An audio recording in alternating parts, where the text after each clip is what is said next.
Buenas tardes para todas las personas que nos siguen en el programa del día de hoy. Soy Nancy Patricia Gutiérrez, consejera presidencial para los derechos humanos y asuntos internacionales. Bienvenidos a nuestro programa Juntos lo hacemos posible.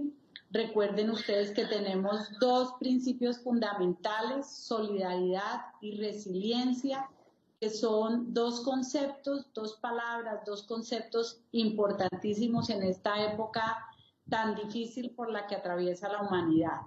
Hemos tomado la palabra solidaridad de un llamado que ha hecho la señora Michelle Bachelet, alta comisionada de Naciones Unidas para los Derechos Humanos, justamente diciéndole a la humanidad que es la forma de salvar al mundo a través de la solidaridad.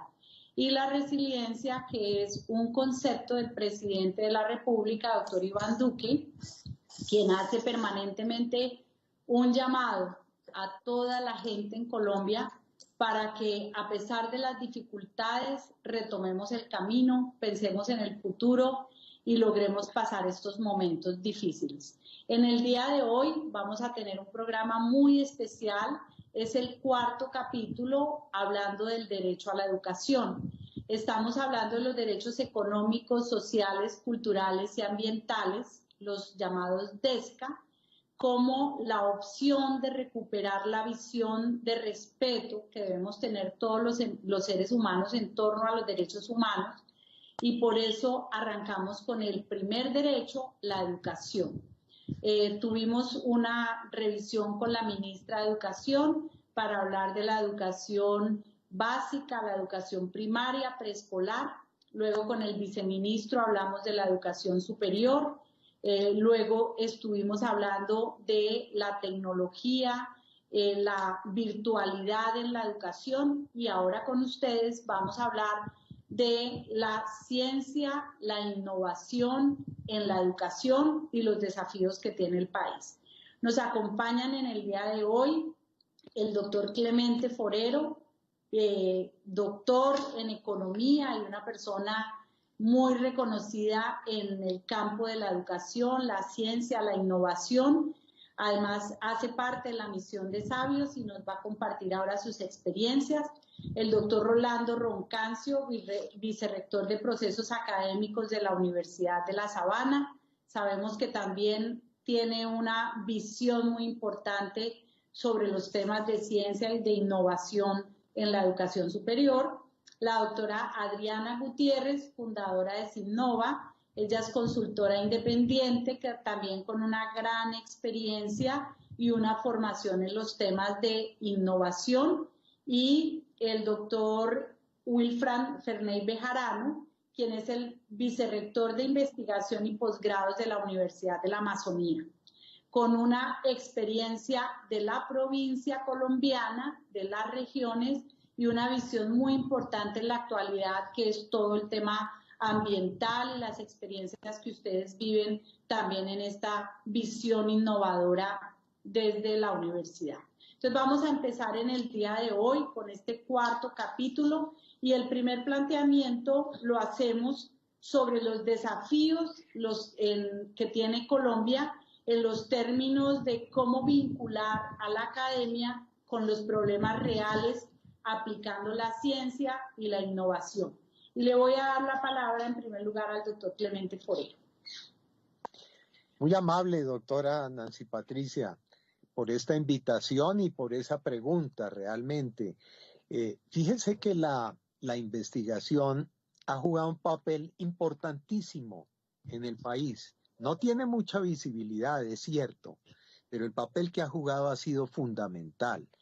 Me voy a limitar a mencionar solamente 3 aportes que le ha hecho la ciencia a la economía del país y a la humanidad, y que son absolutamente fundamentales.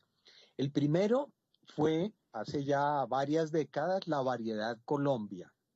Ese fue un aporte tan importante que salvó la industria cafetera de nuestro país, con una variedad que permitió enfrentar la amenaza de la roya.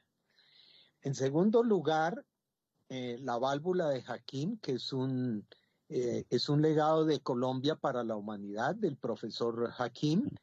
Y finalmente, lo que hizo Colombia cuando teníamos en América Latina unos altos índices de viruela primero e igualmente de fiebre amarilla.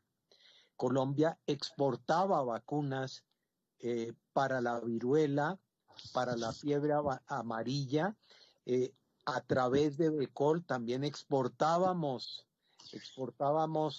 vacunas animales y sin embargo a finales del siglo pasado, cuando se dio la transición a la biología molecular, no hicimos las inversiones suficientes y hoy en día, ante la pandemia, estamos ante la situación de que no tenemos la capacidad de producir la vacuna, no de inventarnos la vacuna, sino de producirla en nuestro país. Es decir, que si nos dan la fórmula de la vacuna gratuitamente, no podríamos nosotros hacer esa producción en la actualidad. Por eso es que es tan importante hacer una inversión permanente en la ciencia y mantenerse en la frontera del conocimiento para atender a estas emergencias como la que estamos viviendo. Gracias, doctor Clemente. Indiscutiblemente todo su conocimiento y experiencia fundamental para esta visión. Le agradecemos mucho. Vamos a oír al doctor Rolando Roncancio, vicerrector de procesos académicos de la Universidad de La Sabana, que sé que además lo cogió la pandemia por fuera del país, preparándose para esa visión que la Universidad de La Sabana también está haciendo en beneficio de Colombia. Sí, señora, doctora Nancy Patricia, y a los compañeros del panel, buenas tardes. Me cogió la pandemia aquí. Siga, doctor. ¿Aló? Doctor Rolando. ¿Me oyen? Me cogió la pandemia aquí, ahora estoy en el foco de la pandemia en Texas. Esa pregunta, como le emociona al doctor Forero, a mí también me emociona, porque yo creo que toca con uno de los puntos centrales de la transformación de las universidades hoy en día. Y la respuesta, yo diría, ¿cómo traer problemas reales a ser resueltos en la universidad? Pues trayéndolos sistemáticamente, haciendo un esfuerzo por traerlos sistemáticamente a la investigación y a la docencia. Yo creo que hoy nadie tiene duda que la universidad está en transformación. Muchos hablan del surgimiento de una tercera generación de universidades. Y hay muchas señales para eso, pero si uno profundiza un poco, puede darse cuenta que una cosa que está en el fondo es un cierto reclamo, pienso yo, legítimo, de parte de la sociedad a pedir impactos más tangibles por parte de las universidades. Hay una mirada probablemente generalizada de que las universidades a veces vivimos a espaldas de los problemas cotidianos, de los problemas de las comunidades, de las personas. Y hay que incorporarlos decididamente, orgánicamente a la investigación y a la docencia. Hay que conectarse, la universidad tiene que conectarse. La universidad es una gran máquina de transformación. Las posibilidades que hay de transformación social desde la universidad son tremendas. Yo voy a centrarme un poco más, después de la respuesta del doctor Clemente, en la mirada desde la docencia. El doctor Clemente hizo una fuerte mirada desde la investigación y cómo desde la docencia, trayendo problemas reales orgánicamente y usando tecnología para resolverlos desde la misma docencia, también por supuesto desde la investigación, se pueden resolver. Si las universidades logran tener plataformas estables, robustas de relacionamiento para recibir problemas de sus comunidades y alinean la investigación y la docencia, pueden conseguir unos resultados espectaculares. Les quiero contar un poquito, que es un poco también la mirada de la universidad y de nuestra universidad. Hace 6 años la universidad, que como todos saben está ubicada en la provincia de Sabana Centro, que la doctora Nancy Patricia conoce muy bien, está formada por 11 municipios, más o menos 500.000 habitantes. Se espera que en el 2050 tenga 2 millones de habitantes. Es decir, de cómo se desarrolle sosteniblemente la zona dependen muchas cosas, para Bogotá, para Cundinamarca, para el país. Y nosotros desde hace 6 años empezamos a trabajar en incorporar una tecnología de indicadores para desarrollo de ciudades sostenibles que adaptamos nosotros con el BID Es una metodología del Banco Mundial, nosotros la adaptamos junto con el BID a regiones sostenibles. Son 70 indicadores. Del trabajo que se hace siguiendo esos 70 indicadores salen unos diagnósticos que arrojan unos problemas de la región. Esos problemas de la región nosotros los traemos a la docencia, los llevamos a las asignaturas, por supuesto también a la investigación, y los alumnos, mientras diagnostican los problemas y los resuelven, van aprendiendo, van entregando soluciones. Por ejemplo, la materia de resistencia de estructuras en ingeniería civil en la Universidad de La Sabana se viene enseñando hace años, haciendo diagnósticos de sismoresistencia de las casas y de los edificios institucionales de nuestros municipios. Termina la materia con una entrega de un programa de mejora a partir de ese diagnóstico, y los alumnos de los siguientes semestres ayudan a la implementación de ese programa. Si ustedes miran el inmenso potencial que tiene el mundo en la docencia universitaria, hoy en el mundo se dictan 125 millones de asignaturas en las universidades. Imagínense que el 30% de esas asignaturas, o un porcentaje importante de asignaturas, la gente aprendiera mientras resuelve problemas reales. Eso es perfectamente posible si se integra una plataforma estable de solución de problemas. En la universidad, por ejemplo, ahorita tenemos 30% de las asignaturas que se dictan alrededor de retos, un 60% con aprendizaje experiencial. Y yo creo que el informe de la misión de sabios a este respecto deja un consejo muy importante para el gobierno nacional.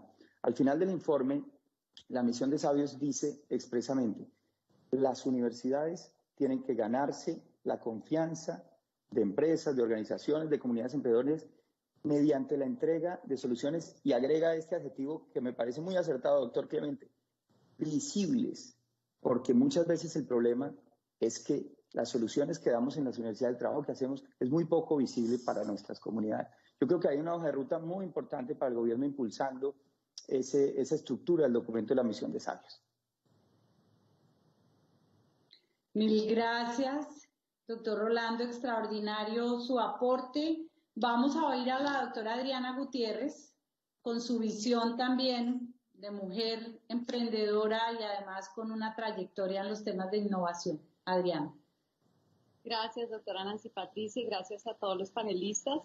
Bueno, yo debo empezar por decir que efectivamente hoy en día existen varios modelos estructurados que integran el accionar de la academia con la ciencia, tecnología e innovación. Esto es un tema que no es nuevo en nuestro país y que no es nuevo, por supuesto, en el mundo.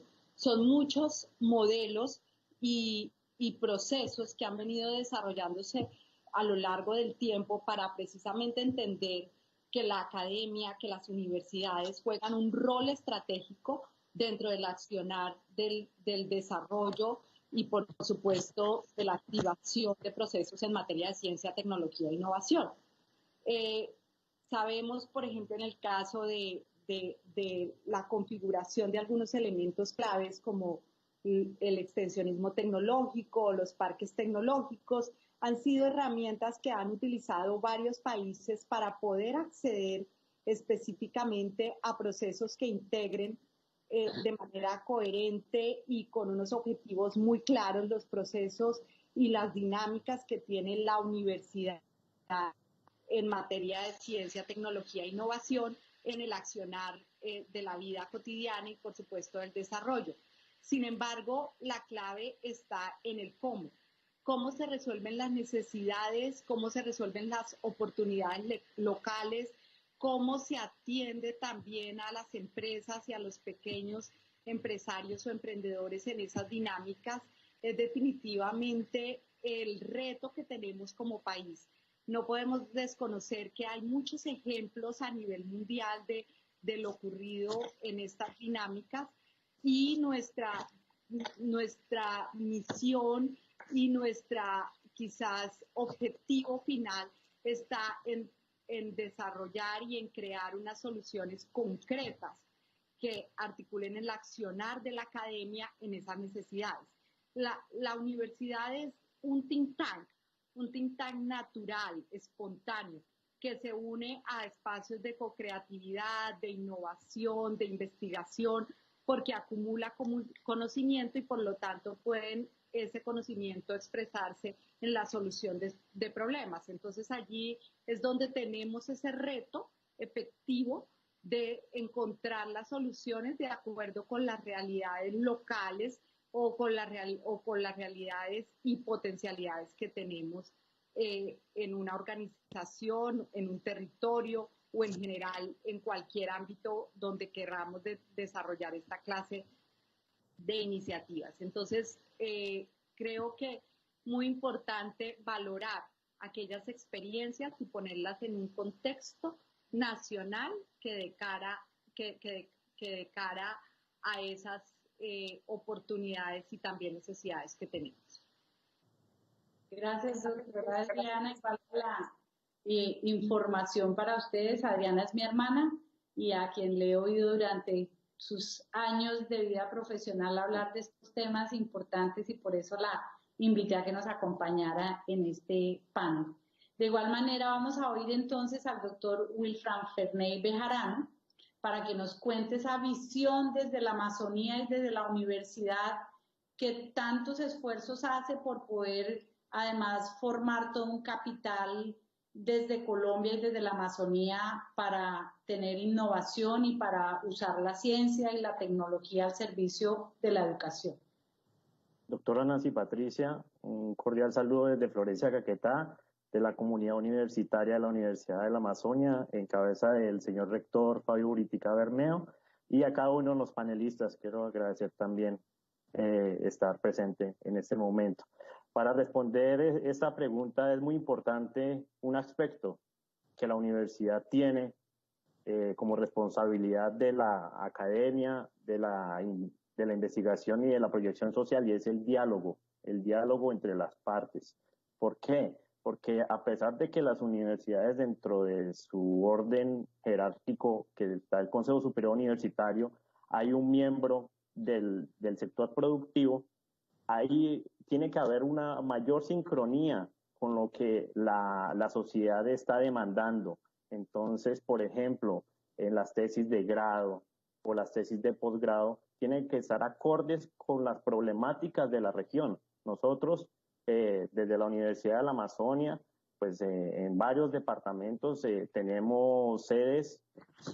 Nosotros lo que hacemos es, en conjunto con los profesores que son los directores de tesis, los orientadores, pues traemos esas informaciones en conjunto con los sectores productivos y tendremos a formar y a formular esos proyectos o esas preguntas de investigación, ¿sí? Entonces, con base en esas preguntas de investigación, basados en la realidad de cada sector, pues se generan las soluciones a partir de tesis de grado. Otro sería en la parte principal, que es el desarrollo de laboratorios. También a partir de la apuesta que tiene el Ministerio de Ciencia, Tecnología e Innovación por medio de este gobierno central, los actores reconocidos llegaron a tener una gran participación, ¿sí? Entonces los centros de investigación son un gran partícipe. Por ejemplo, si nosotros revisamos documentos de competitividad en la región amazónica, el único departamento que está a un nivel medio bajo de competitividad es el Caquetá. El resto de departamentos de la región amazónica tiene un nivel de competitividad bajo. ¿Por qué? Porque nosotros tenemos en un proceso de formalización el Centro de Investigaciones Amazónicas Macagual. Es donde nosotros llevamos todas las preguntas de investigación que tiene la región amazónica, llevarlo a un lugar donde hay un pool de investigadores, un pool de estudiantes que lo que quieren es resolver por medio de la ciencia y la tecnología y formar una futura empresa para resolver problemas que aquejan a la sociedad en este momento. Entonces la universidad tiene, en fin, un gran papel que en este momento ha ganado bastante protagonismo, pues, en momentos de emergencia sanitaria, de todas las investigaciones que se están desarrollando con base en el desarrollo de vacunas. Han visto que son los investigadores y los científicos los que han sacado, en pocas palabras, la cara y decir, mire, podemos hacer diferentes desarrollos pero es con base al conocimiento que han adquirido en las universidades públicas o privadas. Gracias, doctor Wilfran. Doctor Clemente, el gobierno nacional en cabeza del presidente Iván Duque y de la vicepresidenta Marta Lucía Ramírez hicieron esa convocatoria a la segunda misión de sabios y obviamente ustedes hicieron un análisis de país antes de la emergencia humanitaria que ha traído el COVID-19. ¿Cuál es su perspectiva frente a lo que ha ocurrido, uniéndolo a las conclusiones que ustedes en la misión de sabios le dejaron al país?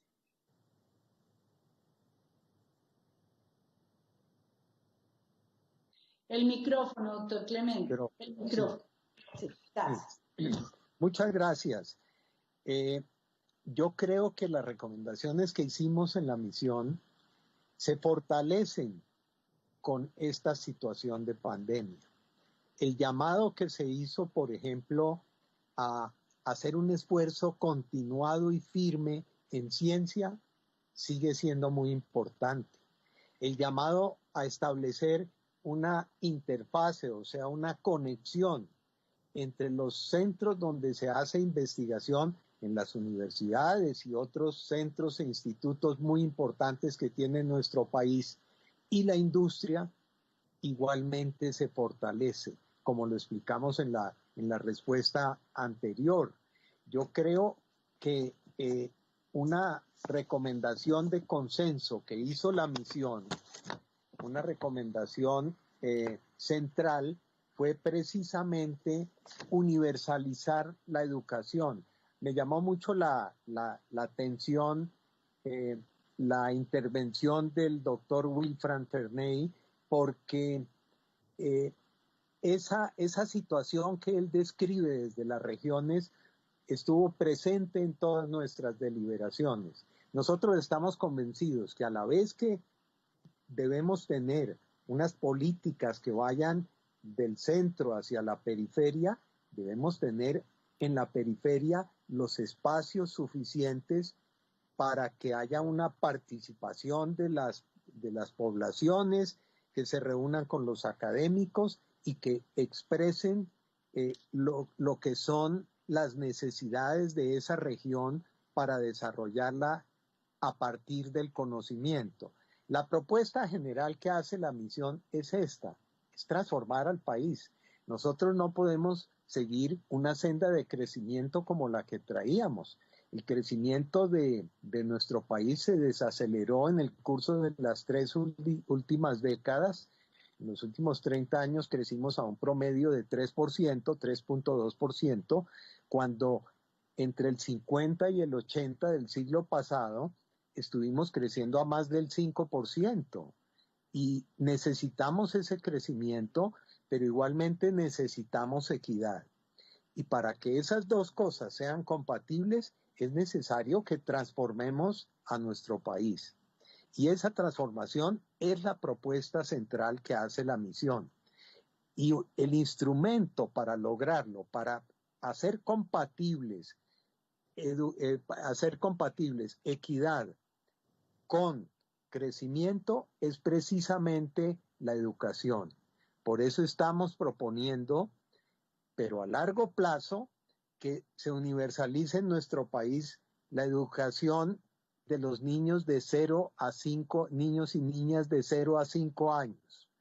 E igualmente que se universalice la educación media, porque pues en primaria y en secundaria tenemos una cobertura bastante amplia, pero al llegar los niños, los adolescentes, a los 15 años, nos encontramos con que la cobertura de la educación media cae prácticamente a la mitad. Y entonces queremos que esa formación en educación media se haga teniendo en cuenta los potenciales de la región, los potenciales locales. E igualmente estamos proponiendo, al lado de estas dos universalizaciones, algo que es tremendamente importante, que es reestructurar la formación de nuestros maestros.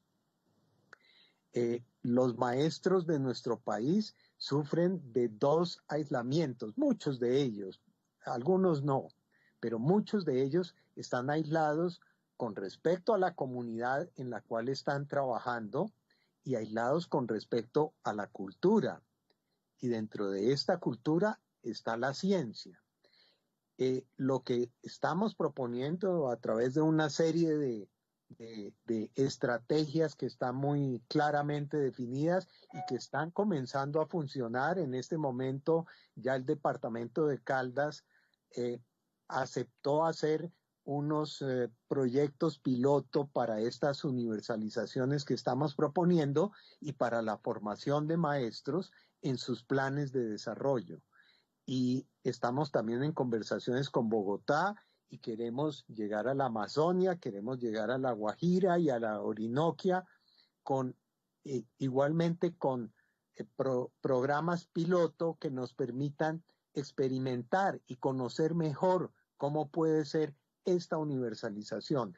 Si nosotros tenemos una población con una mayor educación, pero no solamente unos cuantos, sino toda la población, podemos tener procesos de crecimiento y de desarrollo humano como los que tuvieron Estados Unidos entre 1890 y 1980, o como los que tuvieron Finlandia o Corea, que estudiamos bastante en la misión y que nos muestran que cuando se le da educación a toda la población de una manera bastante igualitaria, es posible tener tasas de crecimiento, de mejoramiento de la productividad, de mejoramiento de la distribución del ingreso mucho mejores. Mil gracias, doctor Clemente. Nuevamente el doctor Wilfran Ferney. Esa visión de la universidad en la provincia se ve afectada por la situación de la virtualidad o de la falta de presencialidad que han tenido que sufrir los estudiantes en razón a la situación de la pandemia? Claro, claro, doctora, porque aquí es bien sabido que somos una de las regiones que tiene los índices más bajos de conectividad.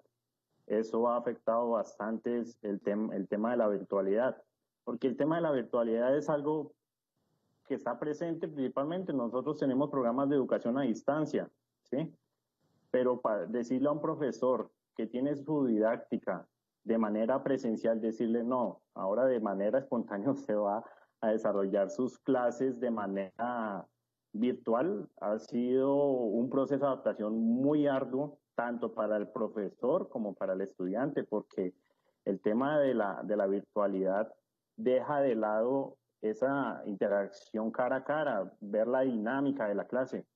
Yo soy más del tipo investigador, un poco acá de la parte de docencia, pero sé que como cuando yo era estudiante era muy importante estar en ese contacto, saber esos cambios que tienen los profesores, hasta la misma tonalidad de voz, cuando decirles, mire, esto es muy importante y quiero que lo tengan en su mente para un futuro. Entonces, eso ha sido un gran reto. Y yo creo que no solo para la universidad que está aquí en la región amazónica, sino para el resto de universidades que están en la periferia, no tanto en el centro del país. Hay tres aspectos muy importantes. Así es la interacción social, de los desafíos que nosotros tenemos, la parte de interacción social. Ha sido muy interesante que la virtualidad nos ha llevado a que podemos traer profesores desde la virtualidad de otros países, ¿sí?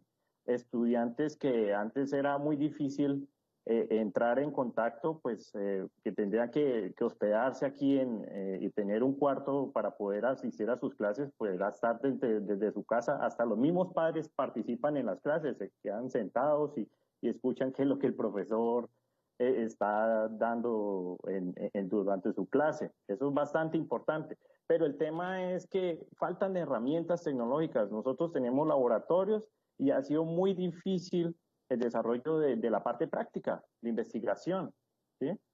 A pesar de que pues hay un decreto, somos parte de una excepción, pues hay muchos estudiantes que no son del departamento del Caquetá, sino también pertenecen al departamento de Huila, Putumayo, el Amazonas, Entonces ellos tuvieron que deslocarse para sus lugares, para estar con sus familias. Entonces ellos optaron por decir, no, pues las clases prácticas vamos a hacer algunas simulaciones, vamos a desarrollar por medios interactivos las clases, ya sea de química, de física, matemáticas, pero ha sido imposible, por ejemplo, el desarrollo de tesis que tienen proyectos en campo, complicadísimo. Estamos pensando la idea de cómo dar esos plazos. Otro tema muy importante es el tema del contenido. El tema del contenido, pues nosotros nos globalizamos, conocimiento se globalizó, pero ¿qué es lo que sucede frente a eso? Que también todo el mundo ahora puede crear contenido, ¿sí? En las redes sociales, todo el mundo puede, en cualquier momento puede escribir cualquier cosa y subirlo a las redes. Entonces, en esa formación de nosotros como universidad, de un ciudadano crítico, tenemos que enseñar al estudiante y al futuro profesional a tener ese pensamiento de filtro de información, que es bastante complejo, pero que tenemos que enseñarle a saber filtrar la información, saber cuándo es una noticia falsa, saber cuáles son las verdaderas fuentes de las informaciones para no tener problemas a futuro, y que en ese momento pues uno ve que lo bombardean todo el tiempo de informaciones relacionadas con la emergencia sanitaria, con todo lo que está sucediendo en este momento. Y el otro es, y sigo reiterando, la formalización de esos actores, que ha sido una apuesta de ese gobierno, de la formación del Ministerio de Ciencia, Tecnología e Innovación. Los actores reconocidos ante el Ministerio de Ciencias, ante MinCiencias, que son ya centros de investigación, que son institutos, que son algunos centros de ciencia. Esos son determinantes y son un reto para que, como hablaba el doctor Clemente, desde muy pequeños despertemos esa curiosidad, porque la curiosidad es lo que nos lleva a ser un científico a futuro, ¿no? Aquí hay un programa que se llama Ondas Colciencias, y lo que llevamos es eso, que los profesores junto con los estudiantes tienen un problema, no sé, en alguna quebrada, un riachuelo, problemas de deforestación.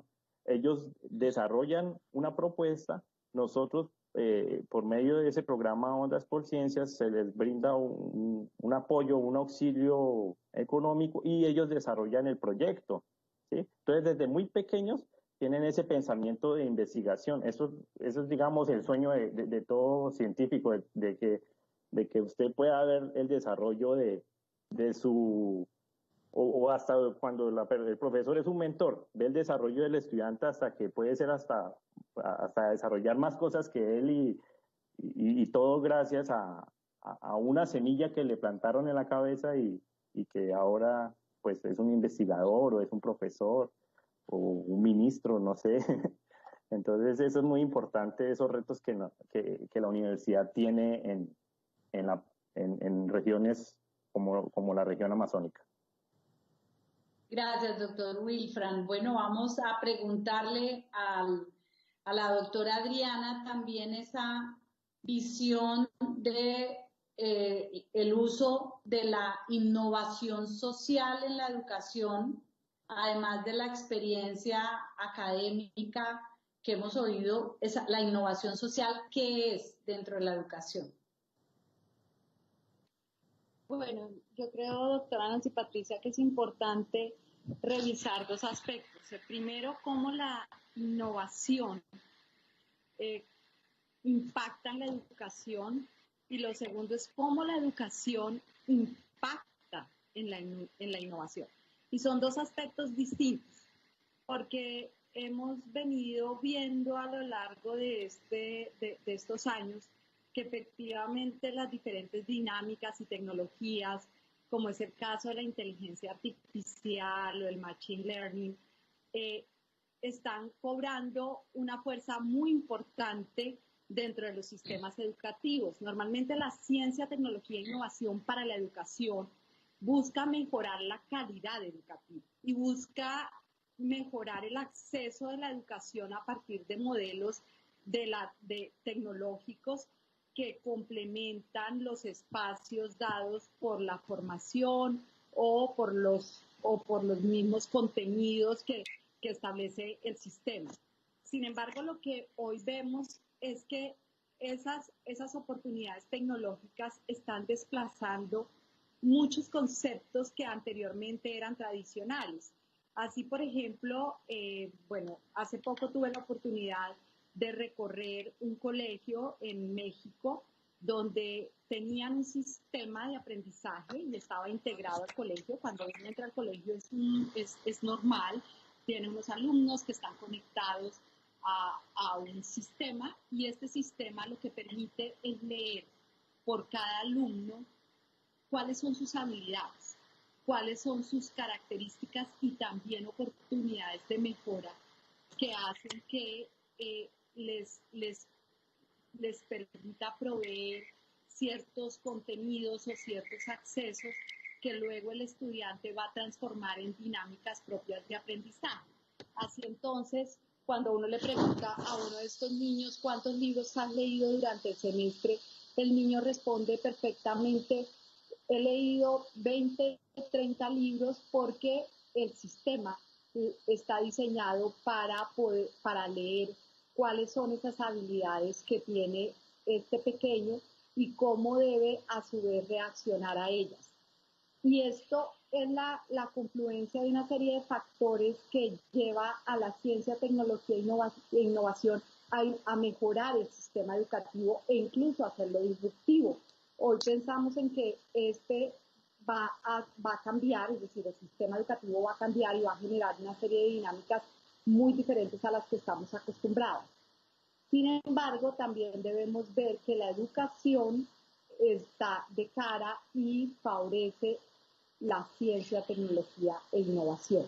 Y allí, pues, por supuesto, no debemos quedarnos solo con los procesos de aprendizaje tradicionales, sino que debemos ir más allá y encontramos programas o proyectos tales como STEM o como los procesos que llevan a la convergencia tecnológica o a la programación, a enseñar a los niños a programar en entornos virtuales y digitales. Y desde esa perspectiva debemos ver no solo que el niño o que las personas en general acceden a esas herramientas, sino que también esto es un proceso que debe facilitar la entrada a mecanismos o a sistemas de educación superior que luego, por supuesto, nos llevan a identificar talentos o acciones que confluyan en procesos que mejoren la ciencia, tecnología e innovación para un territorio, para un país o para un escenario puntual del que estemos hablando. Entonces, en ese sentido, debemos revisar cuáles son las políticas y cuáles son los marcos de referencia que nos llevan a pensar en la educación para la ciencia, tecnología e innovación, o la ciencia, tecnología e innovación para la educación. Gracias, Adriana. Doctor Rolando, la Universidad de La Sabana no solamente se ha caracterizado por lo que nos compartía hace un momento frente a la proyección de su entorno más próximo, sino lo vimos ahora en medio de la pandemia generando innovación y un desarrollo importantísimo para la atención del COVID, como es los respiradores que además ya están siendo utilizados. Esa es una experiencia extraordinaria que va prácticamente de la mano con lo que nos decía también el doctor Clemente, como en un momento determinado se quedaron como suspendidas unas prácticas de desarrollos científicos en Colombia. ¿Cómo han visualizado desde la universidad esa proyección en su entorno próximo, pero también en una proyección nacional?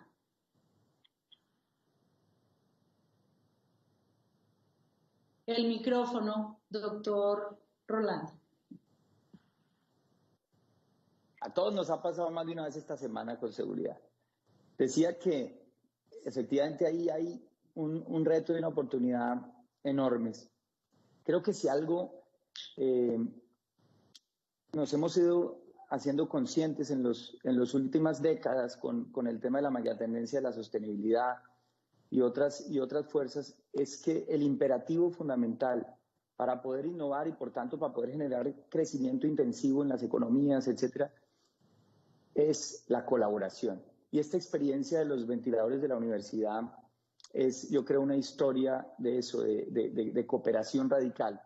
También sabemos, como lo sugería el doctor Clemente, y está muy claro, muy patente en las recomendaciones de la misión de sabios, que la innovación, la tecnología, el emprendimiento no se puede conseguir, no se puede generar de manera consistente aisladamente. No hay organizaciones que puedan aisladamente, tampoco las universidades, producir de una manera que impacte realmente el crecimiento, el desarrollo integral de un país, de la sociedad. En un primer momento de la crisis, ahorita del COVID, nosotros vimos que estábamos desconectados. Se hizo más patente cuando se vio la necesidad de que se iban a necesitar los ventiladores para atender la pandemia, pues nos dimos cuenta de eso. Pero muy rápidamente, el sentido de urgencia que trajo la crisis, que siempre es un gran aliado de las transformaciones, las crisis, y así lo hemos vivido en la Universidad de La Sabana, desde la anterior crisis de la inundación que nos llevó a hacer un proceso de transformación digital muy rápido. La urgencia nos llevó a conectarnos y hemos podido desarrollar ya una tecnología que, como usted mencionaba, es una tecnología que permite atender perfectamente las demandas de salud de la crisis que genera el SDRA, que genera el COVID en las personas, y que muchas de ellas mueren por falta de ventiladores y han muerto en el mundo. Nosotros dijimos, esto no nos puede pasar, y entonces decidimos sacar adelante el ventilador. Hoy es una tecnología real, pero me quiero enfocar más que en la tecnología del ventilador, que hoy está ya a disposición de muchas IPS del país y se seguirá acelerando ese proceso. Me gustaría resaltar el punto que usted mencionaba, y es cómo hace uno para sacar una solución, no solo una tecnología, como decía el doctor Clemente al principio, sino una solución sostenible que pueda realmente impactar de forma tangible al país. Y eso no se puede hacer solos, aisladamente. Este proyecto nos llevó a trabajar internamente con la Facultad de Ingeniería, la Facultad de Medicina, la Clínica de la Universidad, la Facultad de Derecho. Usted no puede imaginar la cantidad de retos regulatorios y de retos de responsabilidad civil para el uso de los ventiladores, por más de que uno lo quiera hacer con la única voluntad de ayudar y sin ningún ánimo de lucro. Las unidades administrativas de la universidad, nuestra escuela de negocios, el hub de la universidad. Eso hacia adentro, pero hacia afuera, piense la cantidad de actores que fueron necesarios y que nos han acompañado. La Fundación Neumológica de Colombia, la Fundación Cardioinfantil para el trabajo científico, donantes de todo tipo, de todas partes, Solidaridad por Colombia para manejar los recursos. De parte del Estado, Impulsa para organizarnos, para conectarnos. El doctor Ignacio Gaitán nos da una ayuda enorme, pero Conect Bogotá también. Ecopetrol y también el regulador, el INVIMA, que ha recibido tantas crisis. Nosotros hemos recibido un gran apoyo y un gran acompañamiento del INVIMA en medio de las dificultades que hay para hacer las cosas a tiempo con una urgencia como esta. Y unos aliados de fabricación, doctor Clemente, que en este caso se consiguieron y se están pudiendo fabricar de primera línea.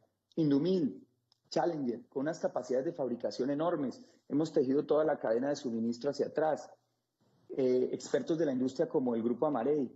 La Universidad de los Andes, por ejemplo, nos prestó una ayuda fundamental por el camino, que fue el desarrollo de las pruebas electromagnéticas, un paso importantísimo, decisivo y muy difícil de sacar adelante. Gracias a la Universidad de los Andes lo pudimos adelantar. Las IPS del país, en fin. Esta cooperación radical nos llevó a poder hacer incluso procesos de transferencia tecnológica, no solo a esos aliados que ya los están fabricando, sino a otros países. Hoy una universidad, por ejemplo, del Perú, ya sacó un dispositivo con base en nuestra tecnología. Y en este sentido quisiera resaltar para terminar esta intervención cómo la misión de sabios ha resaltado que hay que hacer posible un gran acuerdo entre los fundamentales actores para que podamos colaborar y cada uno desde nuestra posición poder contribuir. Las universidades, ya lo mencionaba, acercarnos, conectarnos para entregar soluciones visibles. Las comunidades más empoderadas, como mencionaban hablando del caso de las universidades de regiones, pero eso es necesario en todo el país. El gobierno liderando la agenda.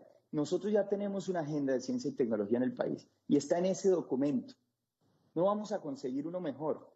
Ya tenemos una aspiración de crecimiento, una inversión como porcentaje del PIB que ha sugerido, una dirección de crecimiento. Hay 8 focos temáticos en los que debemos concentrarnos y trabajar, y una arquitectura para el crecimiento que tiene que ver con este gran acuerdo, donde además el gobierno, liderando esa agenda, nos puede ayudar. Déjeme terminar con una anécdota para hablar de este tema de la cooperación. A mí me quedó marcado al comienzo de la pandemia una cosa que dijo el Papa Francisco en la bendición Urbi et Orbe. Dijo, esta pandemia nos está mostrando que estamos en la misma barca, que dependemos unos de los otros y que la barca está en peligro y puede perecer. Y yo creo que ese es un gran llamado a acelerar nuestros problemas de cooperación para producir tecnología que realmente mejore la vida de nuestras sociedades. Mil gracias.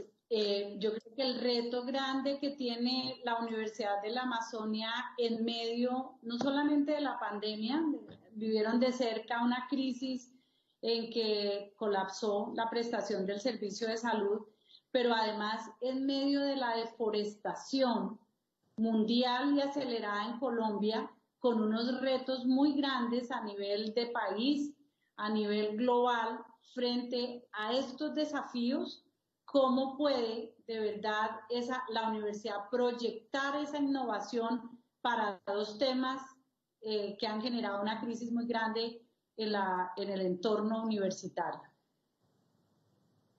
Doctora, frente a ese cuestionamiento, que ha sido uno de los principales problemas que la región amazónica ha tenido y en tiempos recientes con mayor vigor, y es la deforestación, pues la Universidad de la Amazonia tiene diferentes líneas de investigación dentro de sus grupos de investigación. En este momento, pues se están desarrollando proyectos y se empiezan a desarrollar proyectos en convenio con universidades en el país brasilero, ¿sí?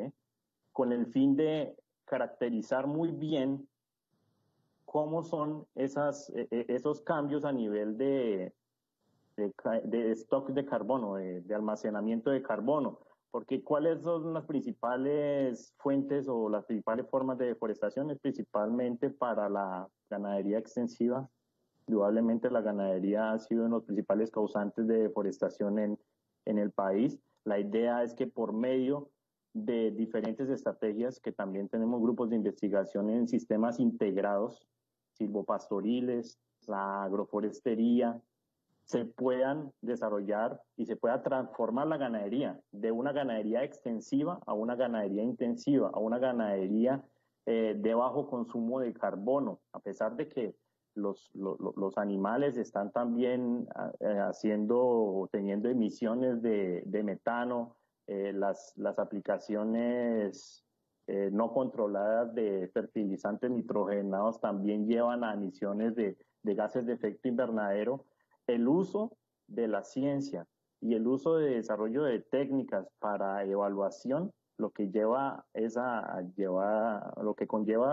a que el productor, al productor pecuario o al productor agrícola, decirles, mire, hay unas alternativas que son eficaces para reducir los problemas de deforestación, reducir ese número tan amplio en hectáreas que se están deforestando diariamente, y por el contrario, atender a las políticas que el gobierno colombiano pues se ha comprometido, ¿no? A 2030 nosotros estamos pensando en una reducción de aproximadamente unos 70 megatoneladas de CO2 equivalente ante el Acuerdo de París, y eso es un compromiso muy grande, ¿sí? No solo porque el principal emisor sean los sistemas agrícolas, los sistemas pecuarios, la tala indiscriminada de árboles, sino que nosotros tenemos que hacer esa conversión, tenemos que hacer ese cambio, y es que todos los seres humanos, por más que estemos o no participando activamente de ese sector económico, tenemos impacto por ejemplo, en el consumo elevado de cárnicos o el consumo elevado de productos que puedan afectar, digamos, al aumentar el consumo de algunos productos, podemos llevar también a aumentar la oferta de esos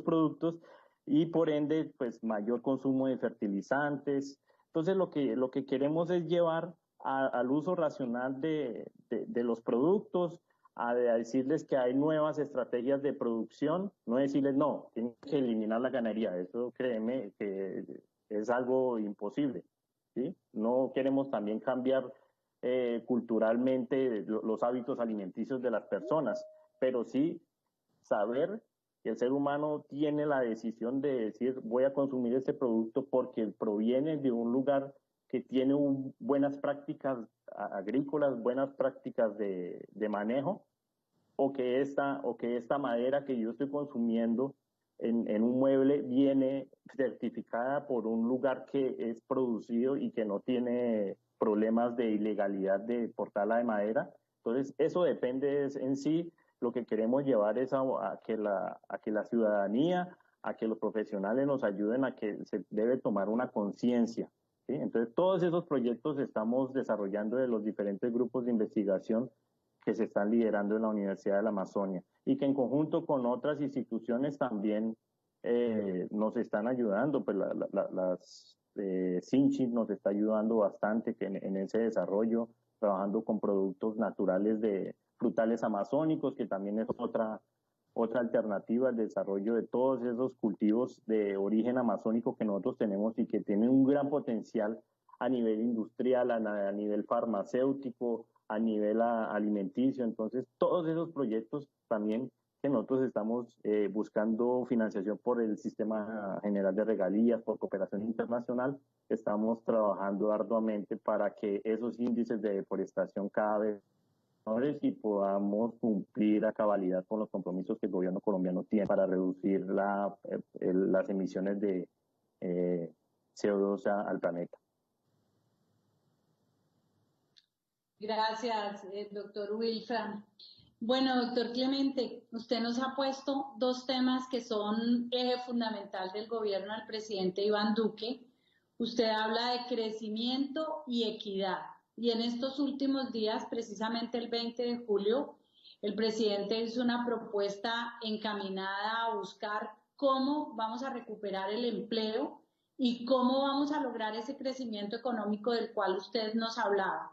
Si bien es cierto, la misión de Sabios generó toda una ruta que venía implementando el gobierno, es cierto que las circunstancias cambiaron. Entonces, ¿cómo logramos efectivamente garantizar ese crecimiento para obtener la equidad en medio de las dificultades y desafíos que se nos presentan en el inmediato futuro? Porque la pandemia no ha terminado, estamos haciendo grandes esfuerzos todavía en los temas de salud y de atención para salvar vidas, pero tenemos de por medio y hacia el futuro el desafío del crecimiento económico.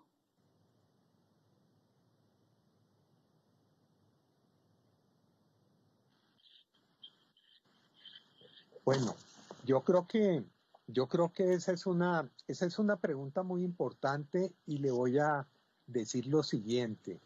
Nuestro país tiene un potencial gigantesco. Hay personas en este país que están dedicadas a hacer avanzar la ciencia y están en la frontera de esa ciencia. La pandemia nos permitió ver mucho de ese potencial. Se hizo una convocatoria de emergencia para proyectos de investigación que tuvieran que ver con la pandemia y se presentaron cerca de 800 proyectos a esa convocatoria, muchos de los cuales, 2/3 partes, me atrevo a decir por un muestreo que alcancé a hacer, son de altísima calidad. No todos pudieron ser financiados porque no había los recursos suficientes. Pero fíjese, ya aislamos en el laboratorio de la doctora Rugeles en Medellín, se aisló el coronavirus. Se están produciendo los ventiladores o respiradores. una universidad que me llamó mucho la atención entre esas propuestas que pude ver, una universidad propuso la fabricación en 3 meses de 100 equipos de PCR para hacer la prueba reina para el coronavirus. Eso me llamó muchísimo la atención porque eso es una actividad fundamentalmente de la industria, pero era una universidad la que decía, tenemos la capacidad, tenemos el personal capaz de producir estos aparatos en nuestro país. Otros investigadores muy brillantes están trabajando con plasma para el tratamiento de la enfermedad, de la COVID. Es decir, tenemos muchas cosas, llegamos a prototipos, pero nos cuesta trabajo dar ese paso a la industria. Ese último paso de toda la innovación, de todo el proceso de la ciencia y la tecnología es algo difícil. Yo creo que necesitamos industria, necesitamos una política industrial que llame y que convoque a los industriales de nuestro país a ponerse al frente. Cuando Taiwán hizo esto, hace aproximadamente unos 30, 40 años, convirtió a un fabricante de juguetes, lo convirtió en el principal fabricante de chips a nivel internacional. Ese tipo de llamamientos es muy importante. Tenemos muchos potenciales, por ejemplo, y la doctora Adriana mencionaba muchos de esos potenciales. Yo le quiero decir que hay colombianos haciendo en proyectos en otros países, fabricando celdas solares orgánicas.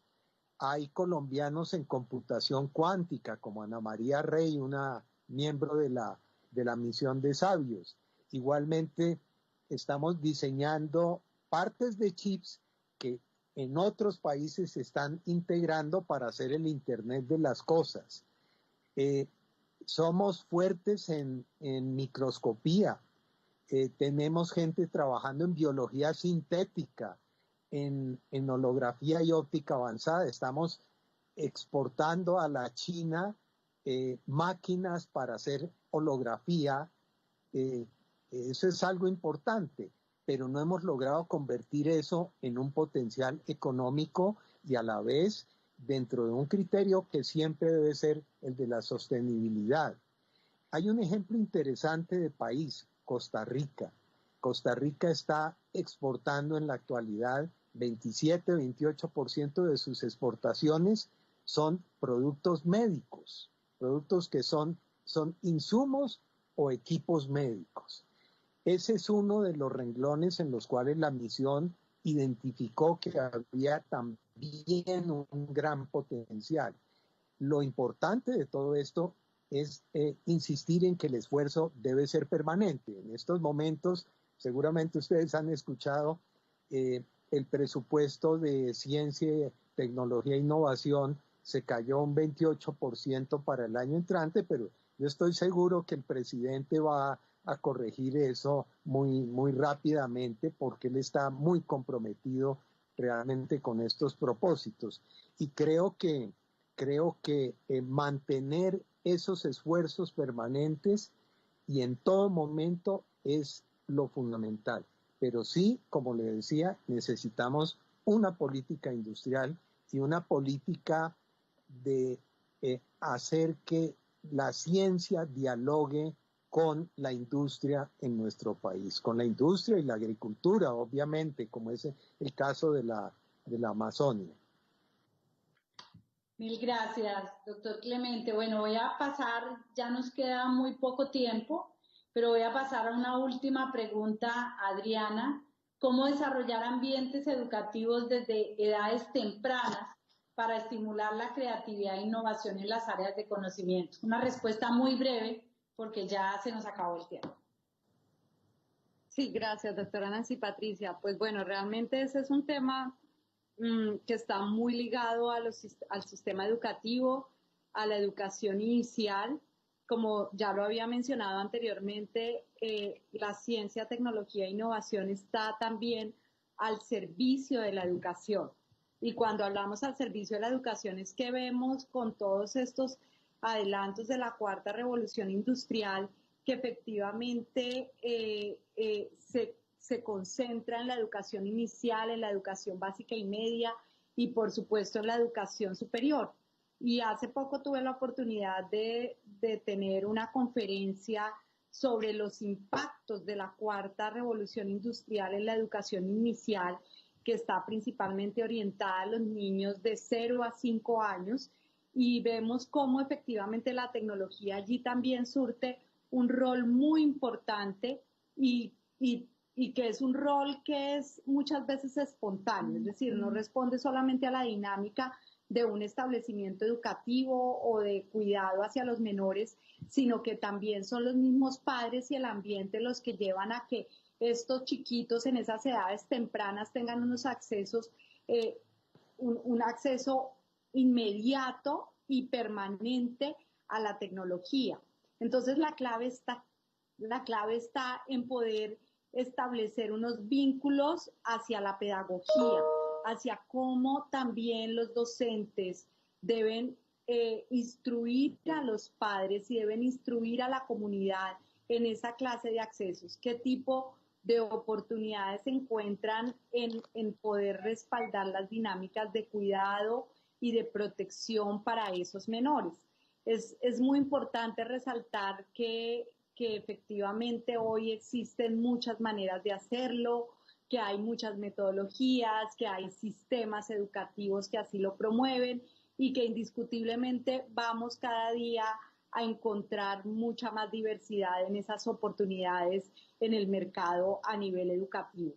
Pero yo también quisiera resaltar un poco lo que decía el doctor Clemente en torno a esa proyección que tenemos como país en materia de ciencia, tecnología e innovación, y decir que efectivamente la clave está en nuestros territorios. Yo tuve la oportunidad de crear y de acompañar la primer Secretaría de Ciencia, Tecnología e Innovación en el país, y sigue siendo la única en el departamento de Cundinamarca, con unas ejecuciones y unos proyectos muy interesantes que deberían seguir otros departamentos y otras entidades territoriales, pensando efectivamente en cómo cohesionar y activar procesos en este sentido que resalten las misionalidades propias que tiene cada territorio y de qué manera podemos nosotros como actores en el ámbito académico, en el ámbito privado,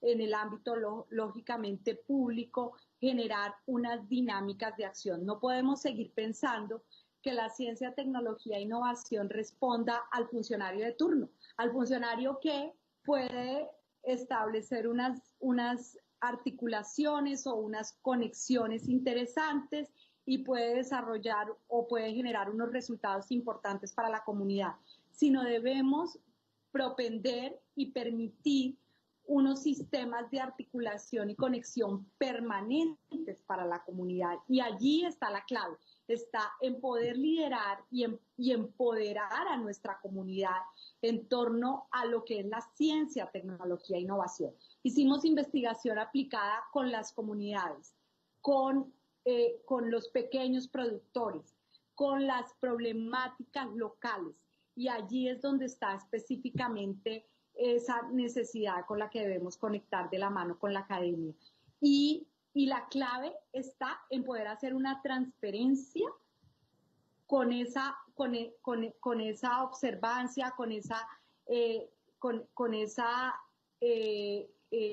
posibilidad de desarrollar y de aplicar los conceptos de acuerdo a las necesidades. Muy importante también tener en cuenta que hoy en día hablamos de el conocimiento abierto. La democratización del conocimiento no solo se ve en materia de educación, se ve también en materia de propiedad intelectual. El tener acceso a patentes y a desarrollos intelectuales de gran avance, pues obviamente nos quitan limitaciones a países como el nuestro para poder acceder a nuevos conceptos y desarrollos que debemos dimensionar como país, como empresa y como academia. debemos estar conectados a esas posibilidades que tenemos hoy como sociedad.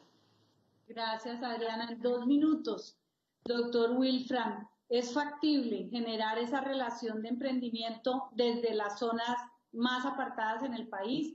Academia, emprendimiento. Claro, claro que es factible, ¿sí? La universidad en sí, dentro de sus ejes misionales está la proyección social. Hay una unidad de emprendimiento, por ejemplo, en la Universidad de la Amazonia, que presta toda una asesoría para el desarrollo legal de una empresa, por ejemplo, ¿sí? Hay varios proyectos que los investigadores han venido desarrollando con el fin de ¿qué? De generar alternativas económicas para ellos, ¿sí?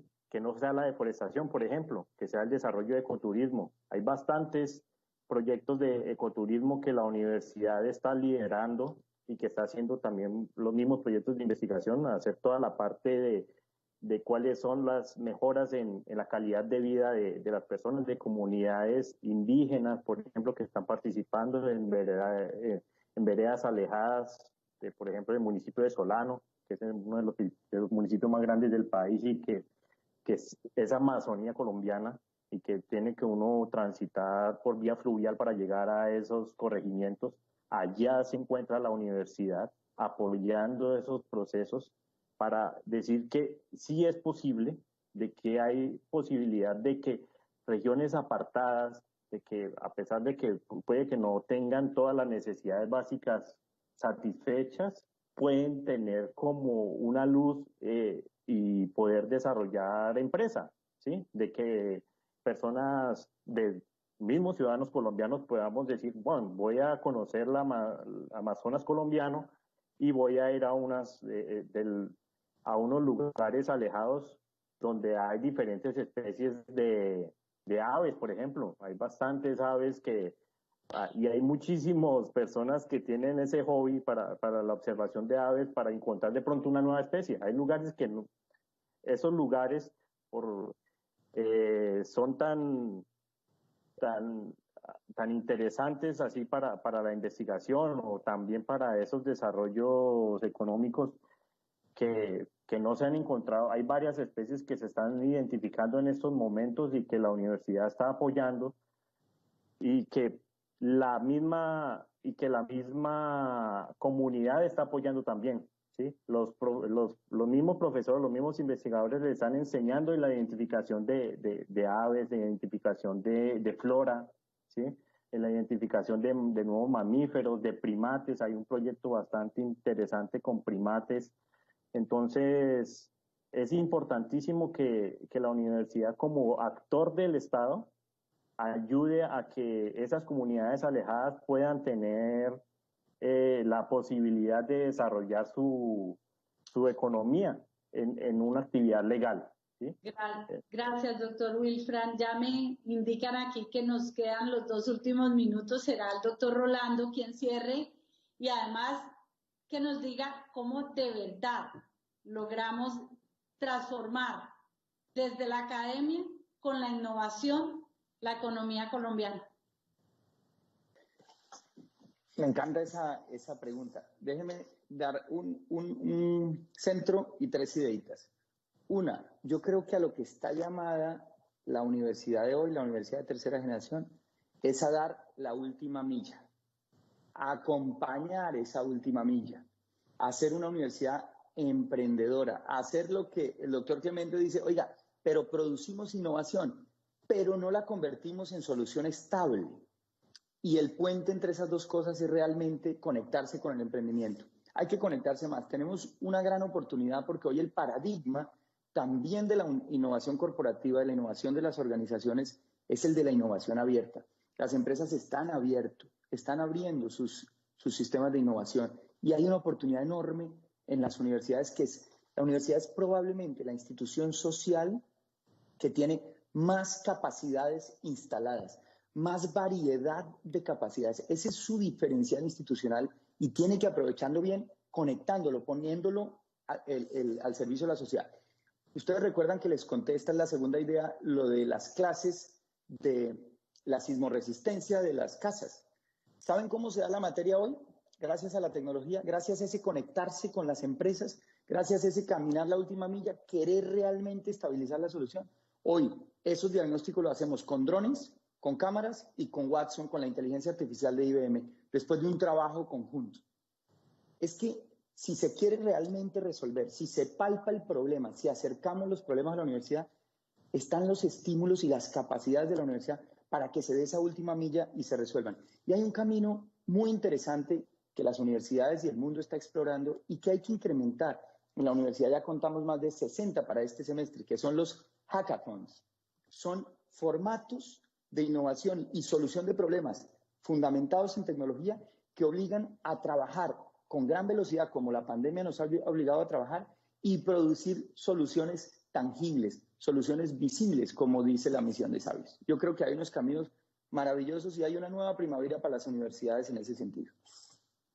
Bueno, mil gracias. Hemos llegado al final de nuestro programa. Gracias a nuestros invitados que nos aceptaron este extraordinario conversatorio. El jueves estaremos con los temas ambientales y esperamos que sigan acompañándonos porque juntos lo haremos posible. Buenas tardes para todos. Muy buenas tardes. Buenas tardes.